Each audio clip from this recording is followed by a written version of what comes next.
Alors moi, je suis arrivée au rugby très tard. Je suis arrivée au rugby à 19 ans, enfin 18 ans en démarrant mes études à Clermont. J'ai toujours eu une famille de rugbyman en fait, mes papis, tontons, etc. Mon papa a joué au rugby, tous les dimanches on allait voir les matchs de rugby. Sauf que je viens d'une petite ville, à Digoin en Saône-et-Loire, où il n'y avait pas de rugby. Donc j'aurais pu jouer avec les garçons en étant plus jeune, mais à vrai dire la question s'est jamais posée puisque je faisais plein d'autres choses. J'ai fait du judo, de la natation, de la gym. Donc jamais je me suis posé la question de jouer au rugby.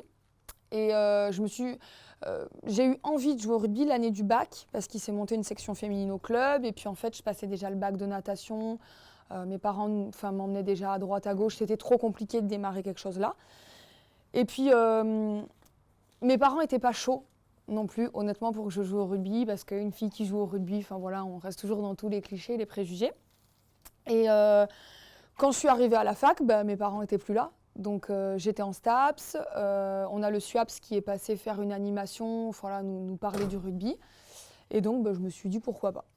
Donc je suis allée au rugby universitaire avec Pat Ladouce et en fait j'ai de suite accroché.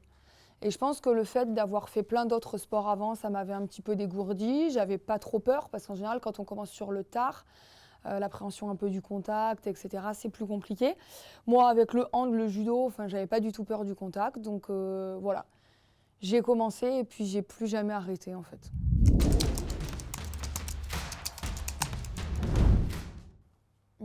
Tout.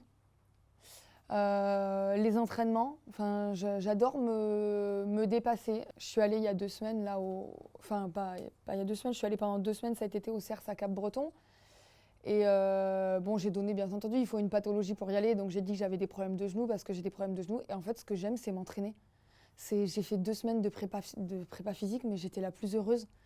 Donc voilà, et après, je savais que c'était pour redémarrer la saison, pour être bien. J'aime ce contact, j'aime l'esprit d'équipe, l'ambiance qui règne dans l'équipe. Après, moi, j'ai peut-être de la chance parce que je me dis que c'est peut-être pas pareil dans tous les clubs et que c'est peut-être aussi mon caractère qui fait ça, mais qu'est-ce que c'est bon de jouer avec une bande de copines, qu'on gagne ou qu'on perde, on est hyper bien.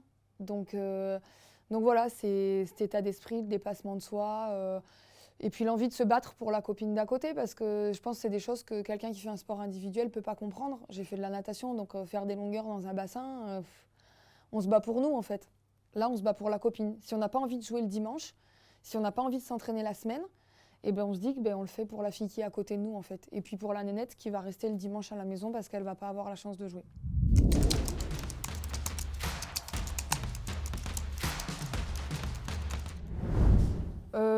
Plusieurs ressentis. Je pourrais pas dire une seule chose. Ça a été un soulagement parce que je pense que toutes les finales sont tendues. Nous, ça l'a été d'autant plus les 10-15 dernières minutes.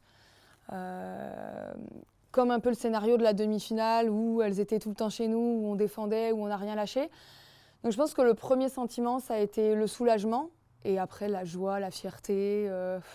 Fierté pour l'équipe, fierté pour le club, fierté pour la famille qui était dans les tribunes, pour tous les supporters. Il n'y a pas un seul sentiment. C'est pas possible.